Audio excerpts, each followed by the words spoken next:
Thank you very much. We're going to go now to North Carolina Governor Beverly Perdue, who is about to speak right now. Damages or injuries, and there's been no request for any kind of assistance anywhere in the state.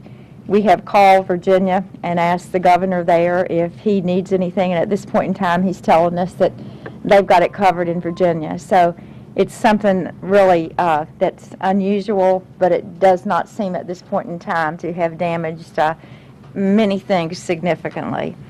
But again, it's just another emergency. And now let me talk to you about this hurricane. Hurricane Irene, I want you to know, is my mama's name, so I take this one personal. I don't know if that's a good thing or a bad thing, if she's trying to punish us or reward us, but at this point in time, it's just really, really early. I've had my first full briefing. I've had email and conversation briefings with the Secretary and with Doug and with Rudy Rudelsel all weekend. But that's my message. My message to North Carolina this afternoon is that we all are watching the weather forecast. We all know that North Carolina now is in any graph that we see, and we all feel like there's a hurricane that's going to come up the East Coast.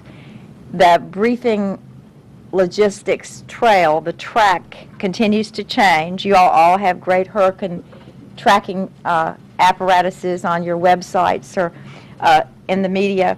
I've got one on my iPad that I'm working with, so it's easy. It's pretty easy to simulate it and to try to figure out where it's come, but the bottom line is none of us know.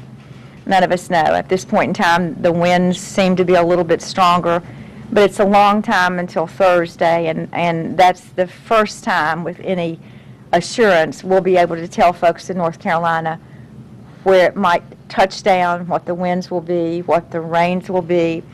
So let me say what we always say in North Carolina. We're prepared.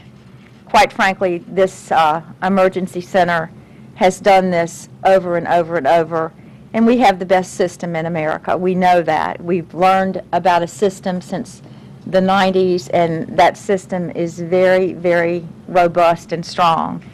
The folks downstairs in the emergency center have all been talking. Every county has been involved. The Red Cross and the National Guard, the Highway Patrol, the Ops Center, everybody's alert and will continue to stay alert. But for those of us who are citizens, especially those of us who might live on the coast, or if the track brings it in anywhere else in the state, what do we need to do today and tomorrow? From my perspective, I'll tell you what I'm doing as a coastal homeowner. I am making a plan to pull our boats out of the water as we speak. I'm making a plan to have somebody, because I'm in Raleigh, go check on my hurricane evacuation kit. And tomorrow we will go through what needs to be in that kit. But you know, food supplies, medicine, water. Begin to think about your pets. Begin to think about all those things around your home or business that could cause damage if there are high winds.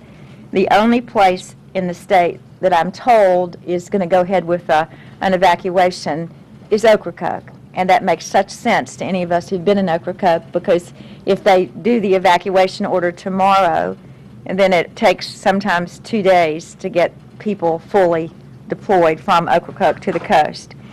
So prepare, plan for the worst, and pray for the best. That's what we do in North Carolina, and we know how to do that.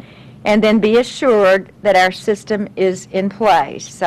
All of the players are involved and on alert, and as soon as we can with any certainty talk about what the track looks like, we will be glad to discuss that with you and give you full information. Now let me be very direct, and you hear me say this all the time. While we're doing our planning, while we're checking to see that our cars are gassed up and our generators are working and we've got all of our stuff in our hurricane evacuation kit or in our homes or businesses, remember that right now we don't know what's going to happen, and this is the last 10 days of prime tourism season in North Carolina.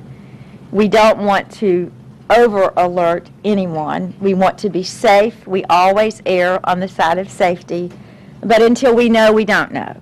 So let's begin to think about preparations. Let's be vigilant as we are, know that our systems are up and running, but until Thursday, there is really no way that we can urge people to make final decisions. And until then, I would like for everybody in America to understand that North Carolina is the best vacation destination spot in the country or the world, and you ought to come on down because we're open for business and we would love to have you visit this great state.